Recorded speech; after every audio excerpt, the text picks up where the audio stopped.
Le président nigérian a accusé la France, le Bénin et la Côte d'Ivoire de soutenir l'attaque contre l'aéroport de Niamey. Nous rappelons aux commanditaires de ces mercenaires, en particulier Emmanuel Macron, Patrice Talon et Alassane Ouattara, que nous en avons assez de leurs menaces et qu'ils doivent se préparer à entendre notre réponse, a déclaré Abdourahmane Tiani. Après avoir inspecté la zone touchée, M. Tiani a déclaré aux journalistes que l'aéroport avait été la cible d'une tentative d'infiltration par de mercenaires contrôlés à distance. Il a salué des efforts des forces armées russes qui ont repoussé l'attaque. C'est l'occasion de saluer les efforts de toutes les forces de défense et de sécurité ainsi que ceux de nos partenaires russes pour leur intervention rapide et qui nous a permis de vaincre l'ennemi à 20 minutes. Le ministre de la Défense du Niger, Salif Moudi, a indiqué que les forces armées avaient neutralisé 20 militants et en avaient arrêté 11 autres, dont la plupart étaient grièvement blessés. 4 soldats nigériens ont été tués lors des affrontements. Maintenant, tu as fini d'attaquer la Côte d'Ivoire, le Bénin, la France, que c'est eux qui ont planifié cette attaque contre ton pays. Et soudain, brusquement, lisez. On dit Niger, l'État islamique revendique l'attaque de l'aéroport de Niamey. Vous voyez? C'est tellement précipité pour pondre, pour sortir, faire croire à tout le monde que ses ennemis sont la Côte d'Ivoire, la France, le Bénin. Tellement qu'il veut fuir même ses propres réalités sur le terrain.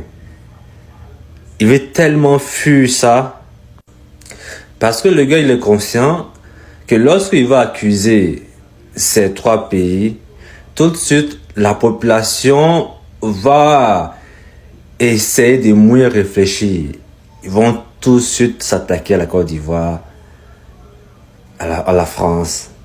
C'est du populisme, ça. La propagande, c'est ça qu'elle a. Et voilà maintenant, les gars disent que c'est eux. Eux me revendiquent que c'est eux qui ont fait ça. Tu dis quoi maintenant? Genre, l'État islamique revendique que c'est eux qui ont fait ça. Vous êtes côte à côte là-bas. Vous êtes chercher problème ailleurs. Pourtant, vous êtes côte à côte. Toi et toi là, vous êtes là, côte à côte. Mais gênez-les. Faut les combattre.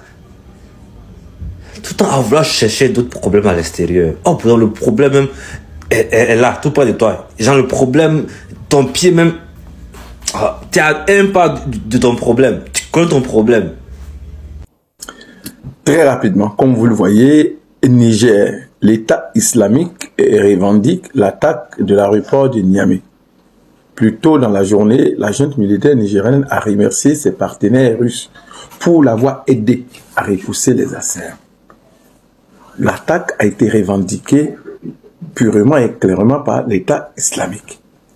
Mais il fallait que ce barbare-là, cet incompétent-là, cet incapable-là, trouve un bouc émissaire à son incompétence, en accusant des pays tiers, en accusant des chefs d'État comme la Côte d'Ivoire, la France ou encore le Bénin.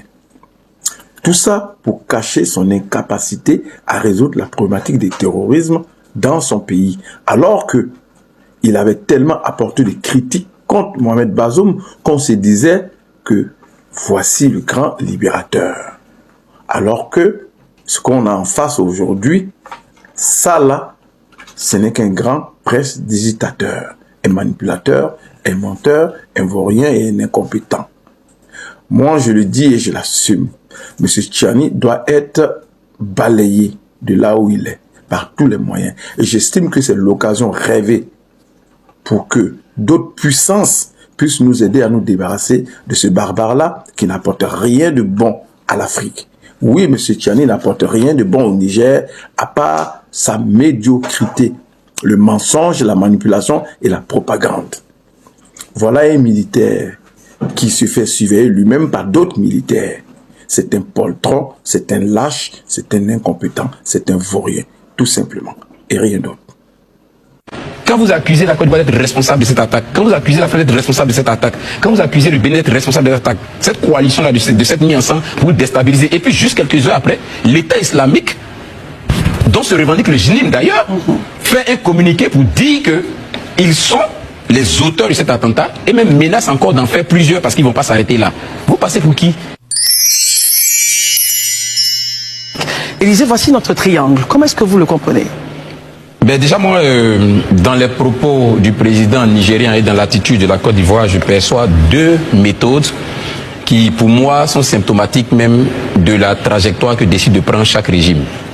Nous avons un régime malien, nigérien, arrivé au pouvoir par les méthodes que nous savons tous, pas besoin de revenir là-dessus, et donc victime ou du moins en proie à une situation de terrorisme, et donc une attaque, et qui trouve pour bouc émissaire la Côte d'Ivoire, la France et le Bénin. La Côte d'Ivoire en face, en termes de réaction, utilise les voies les plus formelles, les plus administratives qui soient, donc il montre toute la capacité d'un État normal, responsable et sérieux doit agir donc au travers de son ministère des Affaires étrangères qui convoque donc l'ambassadrice du Niger. Je vois donc deux méthodes totalement opposées et comme je le dis, qui sont symptomatiques de la trajectoire que chaque régime décide de prendre. Élisée, ce n'est pas la première accusation de Niamey. Est-ce que nous avons justement eu une réaction comme ça du gouvernement ivoirien lors de la première accusation? Il y a eu une première accusation de Niamey le 25 décembre 2024, oui, tout à fait, où le même général Tchani accusait la Côte d'Ivoire de préparer des soldats et même de former des Nigériens résidant en Côte d'Ivoire ici afin de déstabiliser le régime. Jusqu'à aujourd'hui, on n'a eu aucune once de preuve de cette accusation. Et 3 jours après cette accusation, l'état-major était monté au créneau par la voix de son responsable premier, le général, devenu maintenant général d'armée, mais qui était en son temps général du corps d'armée, et qui était monté au créneau et qui avait donc interpeller les autorités nigériennes sur le fait qu'elles devaient être beaucoup plus sérieuses que ce qu'elles faisaient actuellement. Que la Côte d'Ivoire ne pouvait pas tolérer d'être accusée. Donc l'armée avait réagi. Donc l'armée avait réagi. Aujourd'hui encore, c'est une autre accusation vraiment très grave. Très très grave.